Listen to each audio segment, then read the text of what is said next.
Well, good morning and welcome back to the Broadcast Retirement Network. I'm Jeff Snyder, and this is BRN AM for Wednesday, September 16th, 2020. And here are your top stories. Developing a game plan to pay off your student loan debt in 2021, and prospects for student loan program reform in the next election. Well, joining me now to discuss this and more is Betsy Mayotte. She is the president and founder of the Institute for Student Loan Advisors. Betsy, welcome back to the program. Great to have you back on this morning. Thanks for having me back. Well, look, Betsy, you are the go-to expert when it comes to student loans. And at $1.6 trillion, I don't see student loans disappearing anytime soon. So we need all your expertise. But that being said, I want to talk about, let's give the audience first an update on where things stand in regards to making student loan payments on federal loans and private loans. And then we can maybe talk about paying off those debts in 2021. Yeah, sounds good. Okay, so in our last episode, we talked about how due to COVID, Congress passed the CARES Act in the spring. And what the CARES Act did is that for those borrowers with federally held federal student loans, which is about 2/3, maybe 80% of federal loan borrowers, their payments are on hold and they have 0% interest. And even better, if they're pursuing a forgiveness program such as public service loan forgiveness or one of the income-driven plans, this period counts towards those forgiveness programs, which is really unprecedented. So that was due to end on September 30th. On August 8th, the president signed an executive order that extended part of those provisions to December 31st. The Department of Education took it a step further and actually just said, listen, we're putting a blanket extension. Everything that was in the CARES Act, we're applying to this executive order. So this same group of borrowers, no payments due until at least after December 31st. There's the opportunity to extend that again. 0% interest, payments count towards public service loan forgiveness and the income-driven plans, as well as for borrowers that are in default, these months also count towards loan rehabilitation. So we're getting 9 months of free payments for that majority of federal student loan borrowers whose loans fall under this. Unfortunately, nothing's been done still for that 20% of federal loan borrowers, and that's generally borrowers with federal family education loan program loans or Perkins loans or private loans that these provisions don't apply to. Those borrowers do still have to make payments. They still have interest accruing, et cetera. So Betsy, is there anything, I don't want to talk about paying off loans in 2021, but is there anything that those holders of private loans or if you have a private loan, is there anything you can do short of just contacting the loan issuer and saying, hey, I need to work out a deal? So it depends. So if you have that 20%, those 20% of federal loan borrowers, so the federal family education loan program or Perkins loan borrowers that these provisions don't apply to, there's actually quite a few options. You can contact the servicer and ask about an income-driven repayment plan or an unemployment deferment if you lost your job, whether you lost your job due to the pandemic or not due to the pandemic. You don't even have to be completely jobless. You just have to be working less than 30 hours a week and actively pursuing full-time employment to get that unemployment deferment. There's also economic hardship deferment and other lower payment options that are available to you if you have those federal loans that the CARES Act and the executive order don't apply to. Private loans are a little trickier. Every single private loan program is different. Every lender is offering different things.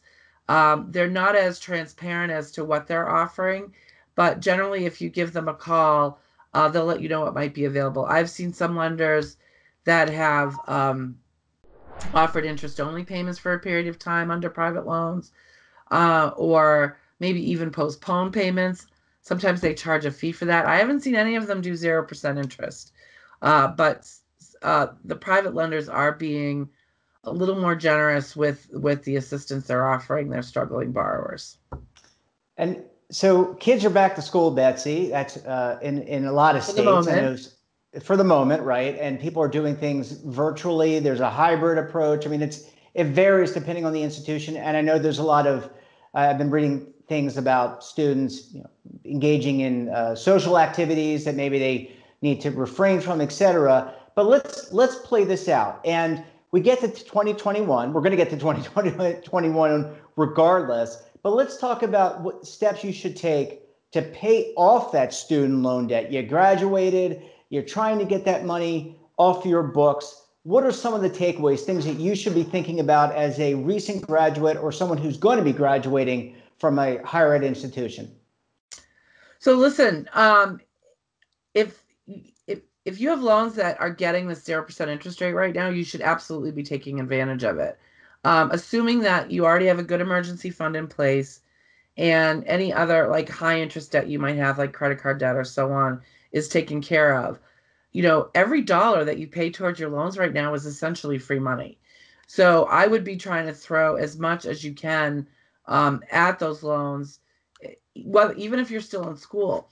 So almost every student loan borrower has at least some loans that are unsubsidized, which means they've been accruing interest since day one. So they might not be accruing interest right now, but there's a bunch of interest that's built up while you've been attending school. So again, use this opportunity to pay down that interest or pay down the principal is even better. If you don't pay down that interest, once you do leave school and right before you go into repayment, that interest is actually going to be added onto your principal in the form of interest capitalization. Excuse me. So again, take advantage of this opportunity to pay down that accrued interest, or even better, pay down the principal.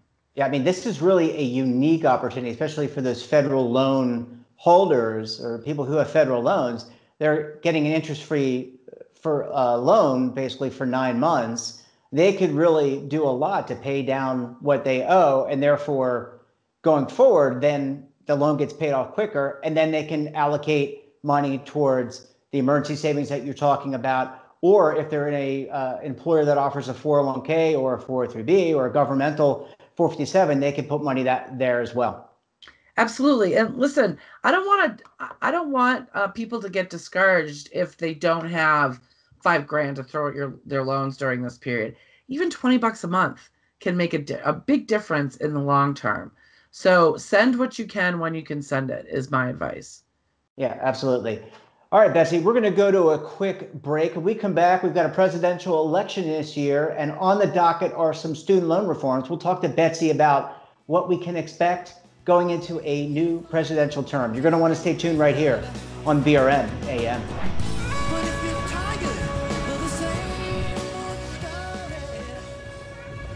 Imagine a new television network that will make you richer, healthier, and in control of your financial future.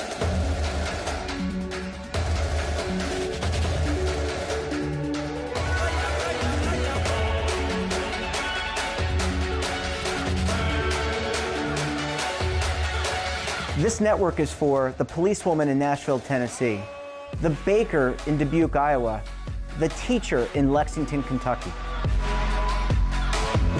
We want to make the idea of savings and retirement culturally relevant. But what do you see as a defining issue of the midterms, especially for the smaller businesses? I mean, they are the lifeblood of the American economy.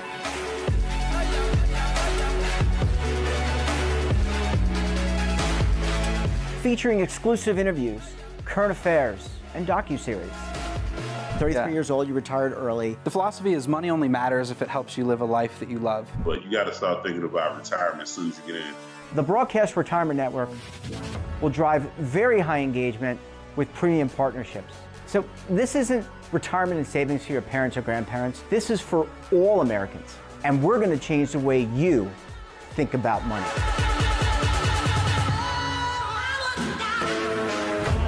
Welcome to the next frontier of retirement and savings.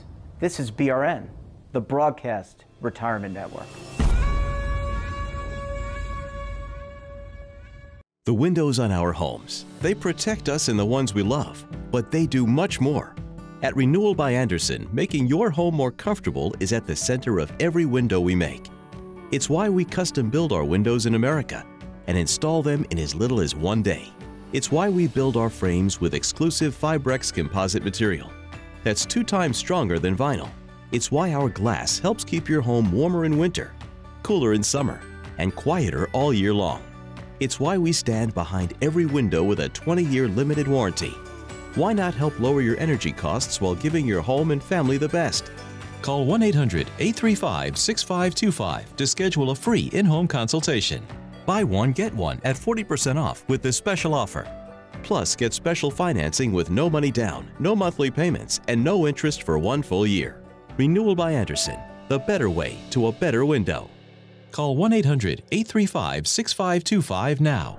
Welcome back. We're talking to Betsy Mayotte. She is the founder and president of the Institute for Student Loan Advisors. Betsy, thanks so much for staying with us this morning. Yeah, sure thing. It's great chatting with you. Really great segment on, we're at $1.6 trillion of student loan debt. There's an opportunity for people who have federal loans to pay off that debt with no interest. That's amazing. But we're in the heart of a presidential election. We've got all of Congress up, and we've got a third of the Senate that's up this year, come November 3rd. Both candidates, President Trump and Vice President Biden, have offered different solutions towards reconfiguring student loan debt. What can you tell us about these proposals and what we can expect going forward in 2021, January 20th of 2021, I should say? Yeah. So, at first glance, both candidates appear to have somewhat similar proposals. They both recognize that there's too many repayment plans under the federal student loan programs, and that's what is causing a challenge for a lot of borrowers. It's too confusing to pick the right plan. So they both are proposing sort of consolidating a lot of those plans into a single income-driven plan instead of the 7 that we have now, and just overall consolidating the options available. But if you take a closer look, their proposals couldn't be more different, both on their effect to borrowers as well as the effect of the U.S. taxpayer. So Trump's proposal creates a single income-driven plan that would be 12.5% of the borrower's discretionary income, which is higher than the 10% of the discretionary income that most borrowers that are on income-driven plans are on now. And then there is still a forgiveness component of either 20 or 25 years, depending on whether the borrower has undergraduate or graduate loans. If you look at the way that those proposals are scored, that proposal by itself would cost student loan borrowers $83 billion out of their pockets over 10 years. The other thing that Trump proposes is getting rid of the public service loan forgiveness program altogether. Now, for your listeners that are currently pursuing PSLF, do not freak out, because there is no proposal on the table anywhere that would get rid of PSLF retroactively. So if you already have student loans, you would still be eligible to pursue PSLF. This would only apply to borrowers who took out loans on or after whenever such a law was passed. So I don't want anybody to panic over that. But anyway, it does get rid of public service loan forgiveness altogether. What it doesn't talk about at all is, and I say this over and over again, student loans are the symptom. They're not the problem. The problem is the cost and the unaffordability of higher education. And that's what I like about what former Vice President Biden proposes, because he not only addresses the affordability of the student loans, but he addresses the problem, which is the cost of higher education. So taking a step back from that for a second, what Biden's plan does is it creates a single IDR plan again. It's based on 5% of the income, and it forgives the balance at 15 years for those with undergraduate debt and 30 years for those with graduate debt. So this would put more money right away into consumers' pockets because it lowers the amount. For the U.S. taxpayer, I haven't seen the scoring on it. I would imagine there would be a cost to the U.S. taxpayer, considering that the vast majority of borrowers only have the undergraduate loans. He does also make changes to PSLF. I haven't seen any detailed talking points on how he would fix the current PSLF program. We all know that there are some challenges with that program. But what he also does is he creates sort of an addendum to PSLF where people that work in public service would automatically get 10 grand a year forgiven for every year of service up to 5 years. So I'm really interested to see what sort of the broader talking points are on that. As far as the cost of higher education, there's some people that say it's federal student aid that made the cost of higher ed explode, but there's a lot more data that shows that the reason tuition has gone up so much so fast is that the individual states have stopped investing in higher ed. So what Biden's plan does, and he actually adopts this plan from other prior candidates' proposals, is it encourages states to reinvest in higher ed, which would therefore lower the cost of tuition and essentially make college debt-free for families that make $125,000 or less. So, Betsy, these are broad brushstrokes. These are proposals. As I said before I even asked you the first question, is we have an election where all of Congress is up. We don't know what Congress will consist of because we haven't voted yet. We don't know what the Senate's going to look like. What's the likelihood? I mean, a lot of governing is choosing and compromise. So what's the likelihood that January 20th, whether we have a new president or the existing president, that something gets done that first year, that something gets passed and we see some level of reform? I think it's fairly slim. And my answer would have been very, very different on March 1st to that question. I think COVID and the economic impact of COVID is really going to change the priorities of both the administration and of Congress. It also completely changes the budget landscape. Higher education and student loans are not the only cost here. There's small business that needs to be shored up. There's keeping these colleges open that needs to be shored up. Healthcare, the additional impact on social services. The amount of money in the economy has dwindled and the need for that money has expanded. And I think that higher education and student loans are not going to be on the top of the list in January. Now, depending on how long this economic impact goes, I think we could see, listen, we're due for a reauthorization of the Higher Education Act. We're overdue for one. And Congress was getting ready to move forward with that before the pandemic hit. I was predicting we were going to have a reauthorization in 2020, to be honest with you. So I think once the COVID thing settles, whenever that is, I think we can expect some significant change to higher ed and student loan policy, but I don't see that happening in 2021. Yeah, and any hopes, Betsy, in terms of, and I guess it's predicated on what the cost of higher ed is, but $1.6 trillion in student loan debt. Theoretically, it keeps being added to because people are going to school and they're going to take some level of loan. Not everyone, but some people will take loans. Any chance that eventually goes down? I mean, I think over the last 10 years, it has nearly doubled or has doubled from, I think it was 10 years ago, it was $880 million or $1 billion, whatever the number is. And now it's 1.6 trillion. Any chance that we actually get on the other side of that and things start to come down in terms of the actual amount of student loan debt? I'm going to point my finger at the pandemic again. One of the big points in time that we saw student loan debt explode was after the 2008 recession. And that was because a lot of older students, non-traditional students, went back to school when they lost their jobs. And I think we're going to see that happen again. So I don't see the amount of student loan debt reducing, definitely not within the next 3, 4, 5 years. In fact, I see it exploding even more because of the economic impact of COVID. Which is why people should be looking at our first segment and playing it on repeat about how to pay that down, getting emergency savings, allocating money, and making sure that they don't get burdened by that debt. Betsy, always a pleasure chatting with you. Thank you so much for joining us on the program, and we look forward to catching up again with you next month. Yeah, thanks again. Nice to see you. And that wraps up this episode of BRN AM. Have a topic of interest or someone you think we should talk to? Then drop us a line. And don't forget, for all the news in retirement markets, technology, personal finance, and more, check out today's edition of our newsletter, The Morning Pulse. So until tomorrow, I'm Jeff Snyder. Stay safe, keep on saving, and don't forget, roll with the changes.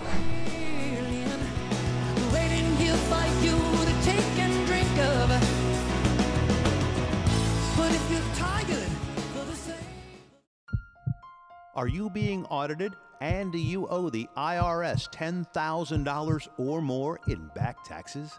Is the IRS threatening to take more of your money? Don't fight the IRS alone. The Tax Doctor is here to help you negotiate your tax bill and reduce your stress. The IRS can freeze your assets and seize your bank accounts, but you can stop these IRS actions. The Tax Doctor will work with you using our years of experience to represent your case to help you get the best resolution under the IRS guidelines. Help is here to deal with the IRS to reduce your stress. We've handled thousands of cases, so we know what we're doing. If you owe $10,000 or more in back taxes, do not call the IRS alone. Call a Tax Doctor now for a tax emergency analysis. Call 800-224-6439.